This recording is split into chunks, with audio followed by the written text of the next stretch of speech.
Good morning everybody. Simgadh स्टडीले सञ्चालन गरेको युट्युब कक्षामा स्वागत छ। अब हामी कक्षा 3 जाउँ। आज हामी ज्यामिति जियोमेट्री चैप्टर अन्तर्गत आज हामी क्लास 10 र सब्जेक्ट सी मैथको बारेमा सबभन्दा पहिले हामी एसई मोडल सेट अनुसार जियोमेट्रीबाट कति प्रश्न सोध्ने गर्छ त्यसको बारेमा छु। प्रश्न 2वटा छ। 1 नम्बरमा आएको मिल्ने प्रश्न 2वटा छ। हाम्रो यसमा 2 नम्बर र हाम्रो 3वटा प्रश्न छ 2 नम्बर। यो हाम्रो हो 3वटा प्रश्न हो 4 नम्बर। यो हाम्रो हो र हाम्रो एउटा प्रश्न हो 5 नम्बर। यो जोडेर हाम्रो कति हो 25 मा आएको सोध्ने गर्छ हाम्रो ज्यामितिबाट। ल आज हामी वृत्तबाट सुरुवात गरौँ।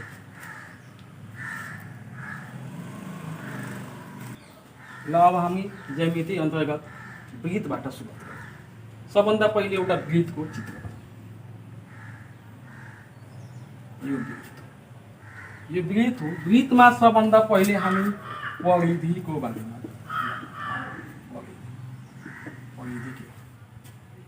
यो हाम्रो कर्व लाइन के हो। यो कर्व लाइन यो सबै के हो। जस्तै मान लिऊ यो ए हो, यहाँदेखि यहाँ यो ए देखि बी सम्मको लम्बाई के हो हाम्रो परिधि हो। यो कर्व लाइन के हो हाम्रो परिधि। अब हामी बुझौँ अर्थ व्यास।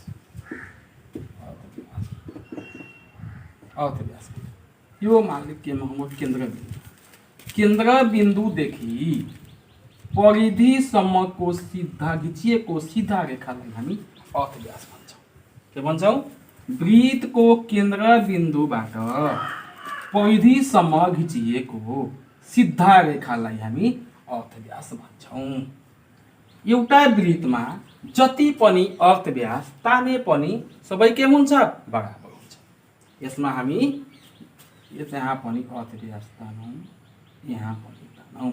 यसलाई हामी ओ नाम दिउँ। यो ए हो, यो बी हो, यो सी हो।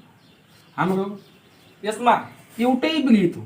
यसमा हाम्रो ओए, ओबी र ओसी यो सबै के हुन्छ एउटा वृत्तमा हामी जति पनि अर्थ व्यास ताने त्यो सबै के हुन्छ बराबर नै हुन्छ। त्यसपछि हामी आउँ व्यास।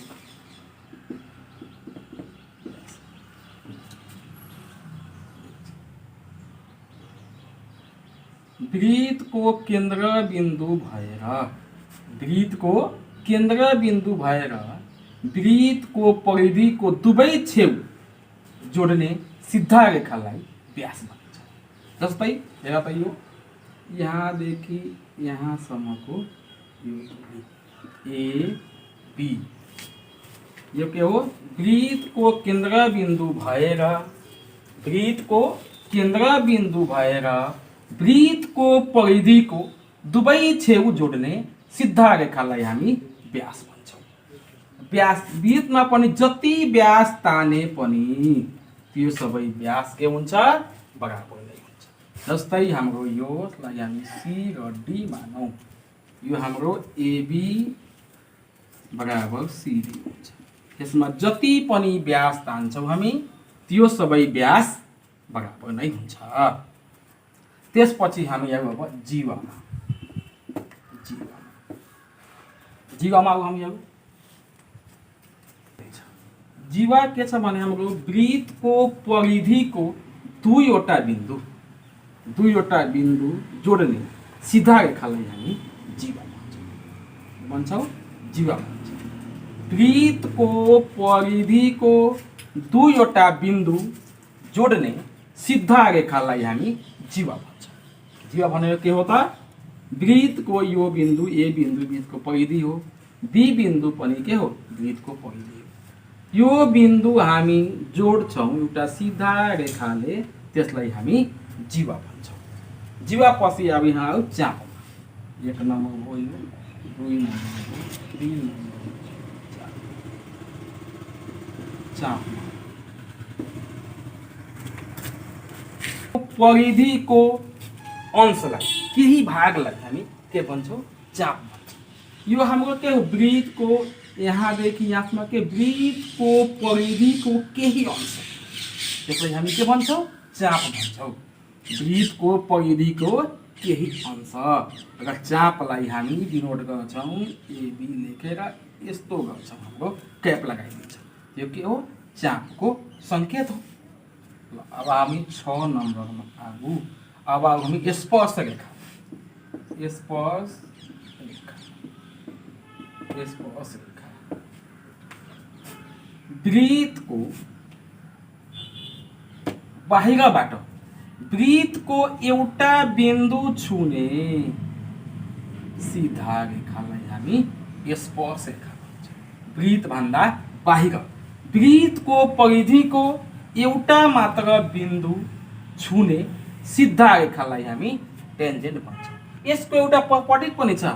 यो केन्द्र बिन्दुबाट यता अर्थ व्यास तान्छौँ भने यहाँ के हुन्छ लम्ब हुन्छ। यो हाम्रो के हुन्छ यहाँ लम्ब हुन्छ 90 डिग्री कोण हुन्छ। पहिले वृत्तको बराबर जीवा वृत्तको बराबर जीवा केन्द्रमा बराबर कोण बनाउँछ। वृत्तका बराबर जीवाहरू केन्द्रमा बराबर कोण बनाउँछ। मानिलिउँ कि यो हाम्रो एबी जीवा यो सिडी जीवा। अब हामी दुवै एबी र सिडी जीवा बराबर छ भने जब यसमा हामी केन्द्रमा जति कोण बन्छ यहाँ र कोण यो के हो बराबर जीवाले केन्द्रमा बराबर कोण बनाउँछ। हाम्रो यो कोण र यो कोण हाम्रो के हुन्छ बराबर हुन्छ। कन्डिसन के हो जब हाम्रो जीवा एबी बराबर सिडी भएमा हाम्रो यो केन्द्रमा हाम्रो एङ्गल एओबी बराबर सिओडी हुन्छ। हाम्रो भेरी सर्ट क्वेसनमा सोध्न सक्छ कि हाम्रो जब यो एबी र सिडी बराबर छ भने यो दुवै केन्द्रीय कोणको सम्बन्ध के हो के सोध्न सक्छ। जब हाम्रो एबी र सिडी जीवा बराबर छ भने यसको केन्द्रमा केन्द्रीय कोणहरूको सम्बन्ध के हुन्छ। यो दुवै केन्द्रीय कोण के हुन्छ इक्वल हुन्छ। यसमा हामीलाई यस्तो पनि सोध्न सक्छ यो भयो 500 यो पनि भयो 500 र यहाँ भयो हाम्रो मानिलिउँ 70 के हो यो 70 डिग्री। अब सोध्दैछ कि यो कोण कति हुन्छ। हामीले एउटा साध्यमा पढेछौँ बराबर जीवाले केन्द्रमा बराबर कोण बनाउँछ। हाम्रो के हो एबी र सिडी जीवा के हो 5 सेमी। एबी र सिडी बराबर छ त्यसैले के हुन्छ हाम्रो यो कोण बराबर हुन्छ। हामी यसलाई यस्तो लेख्न सक्छौँ एङ्गल सिओडी बराबर एङ्गल एओपी। यसको हामी रिजनमा के लेख्छौँ वृत्तका बराबर जीवाहरूले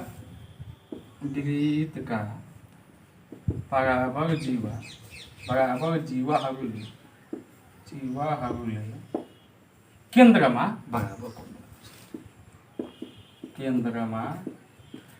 बराबर कोण बनाउँछ। यस्तो हाम्रो भेरी सर्ट क्वेसनमा सोध्ने गर्छ। हाम्रो हेर त यहाँ सिओडी को हामी के एक्स सिओडी को ठाउँमा हामी एक्सलाई रिप्लेस गरौँ र हाम्रो एओबी को मान कति हो 70। यो हाम्रो एक्स को मान आइसक्यो। यस्तो प्रश्नहरू हाम्रो भेरी सर्ट क्वेसनमा सोध्ने गर्छ। वृत्तको जीवाहरूले केन्द्रमा बनाएका कोणहरू बराबर भए उक्त जीवा पनि बराबर हुन्छ। हाम्रो साध्य के हो वृत्तको जीवाहरूले केन्द्रमा बनाएका कोणहरू बराबर भए उक्त जीवा पनि बराबर हुन्छ। अब एउटा हामी वृत्त बनाऊ।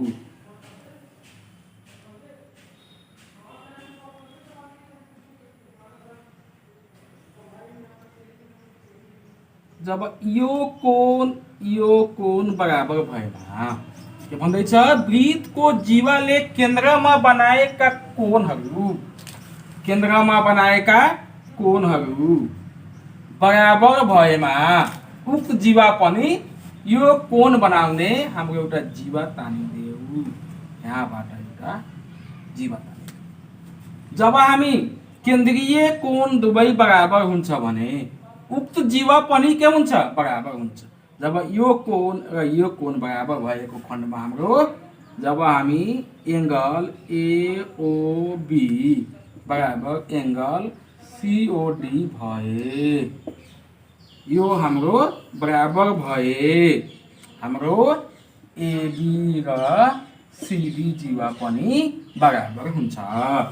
हाम्रो भेरी सर्ट क्वेसनमा यसलाई पनि यस्तो पनि सोध्न सक्छ, जब यो कोण बराबर भए एबी र सिडी बीच के को सम्बन्ध रहेको छ, त के छ, एबी र सिडी बीच बराबरको सम्बन्ध रहेको छ, किनकि यसको केन्द्रीय कोण पनि के छ, केन्द्रीय कोण बराबर छ।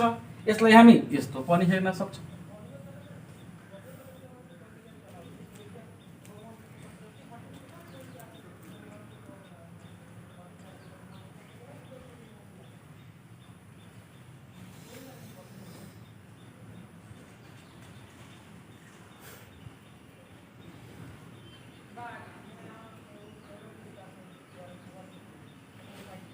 हेर त यो हाम्रो ओ हो, यो ए बी सी, यो सी हो, यो हाम्रो 5 सीएम छ, यो कोण हाम्रो 70 डिग्री छ, यो कोण पनि 70 छ। त सिडी को मान कति हुन्छ? अब हेर के भन्दैछ यहाँ साध्यमा, वृत्तको जीवाले केन्द्रमा बनेको कोण बराबर छ, त हाम्रो यो जीवा पनि के हुन्छ, बराबर हुन्छ। जस्तै एबी बराबर हाम्रो सिडी हुन्छ र एबी को मान कति हो, 5 सीएम र हाम्रो सिडी को मान के हुन्छ, 5 सीएम हुन्छ। जब बराबर जीवा वृत्तका जीवाले केन्द्रमा बनाएका कोण बराबर भए उक्त जीवा पनि बराबर हुन्छ। अब हामी साधन नम्बर 3 मा बराबर केन्द्रीय कोणको सम्मुख चाप बराबर हुन्छ। बराबर केन्द्रीय कोण, बराबर केन्द्रीय यो हाम्रो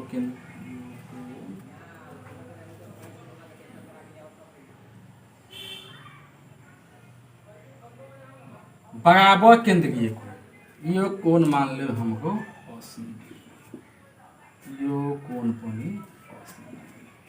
80, ओ ए बी सी डी, यो कोण हाम्रो के हो, केन्द्रीय कोण, यो पनि के हो, केन्द्रीय कोण। त यो केन्द्रीय कोण बराबर केन्द्रीय कोण के छ, यो बराबर केन्द्रीय कोण।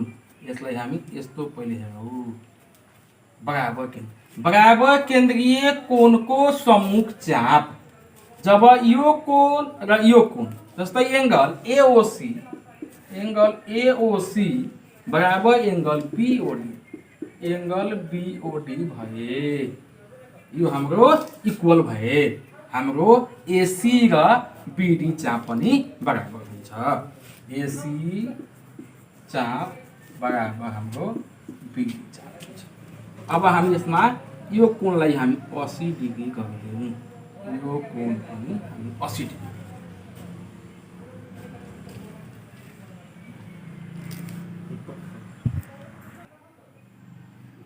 यो हाम्रो के हो, यो केन्द्रीय कोण 80 डिग्री, यो केन्द्रीय कोण पनि के हो 80 डिग्री।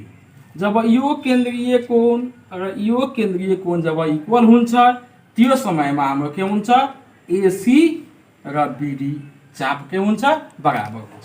जस्तै यो चाप दियो हाम्रो एसी चाप हाम्रो 10 सीएम मान लियौ, एसी चाप के हो 10 सीएम हो भने बिडी चाप कति हुन्छ, बीसी चाप कति हुन्छ त हामीले यो साध्यको आधारमा बराबर केन्द्रीय कोणको सम्मुख चाप बराबर हुन्छ।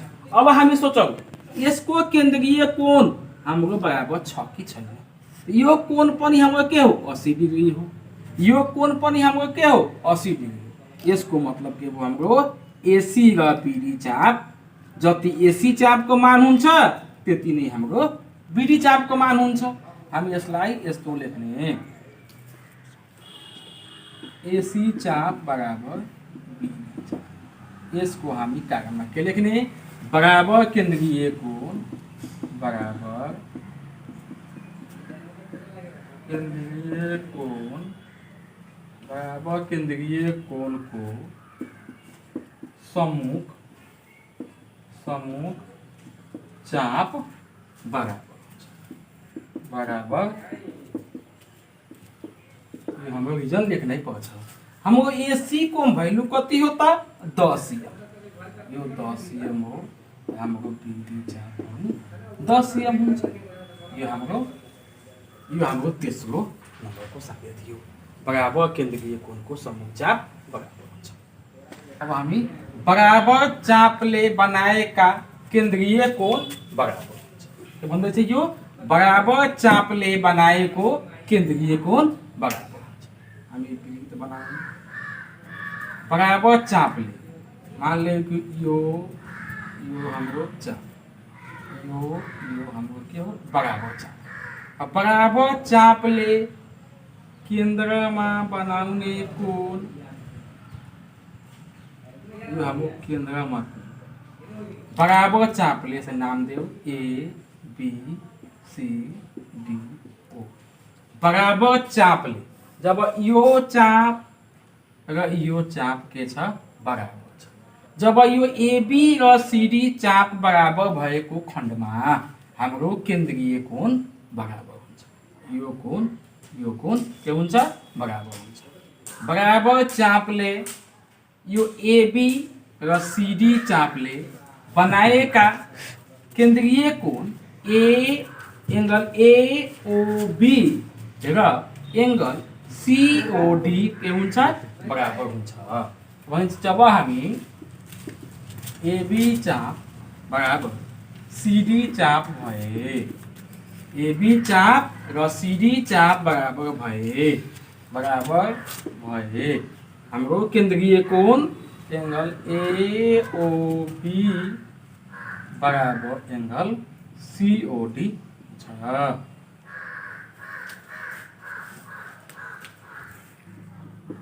बराबर जीवाको संगत चाप बराबर हुन्छ। बराबर जीवाको संगत चाप बराबर हुन्छ। हामी एउटा वृत्त बनाऊ, दुईवटा हामी जीवा बराबर हुन्छ। यो जब यो दुवै जीवा बराबर भए ए बी सी, जब हाम्रो एबी र सीडी जीवा बराबर भए हाम्रो एबी चाप र सीडी चाप पनि बराबर हुन्छ। हाम्रो जब जीवा एबी बराबर सीडी भए, जब जीवा एबी बराबर सीडी भए हाम्रो एबी चाप बराबर सीडी चाप हुन्छ। विद्यार्थी भाइ बहिनीहरू यो भिडियोलाई सब्स्क्राइब, कमेन्ट, लाइक गर्न अनुरोध गर्दछु।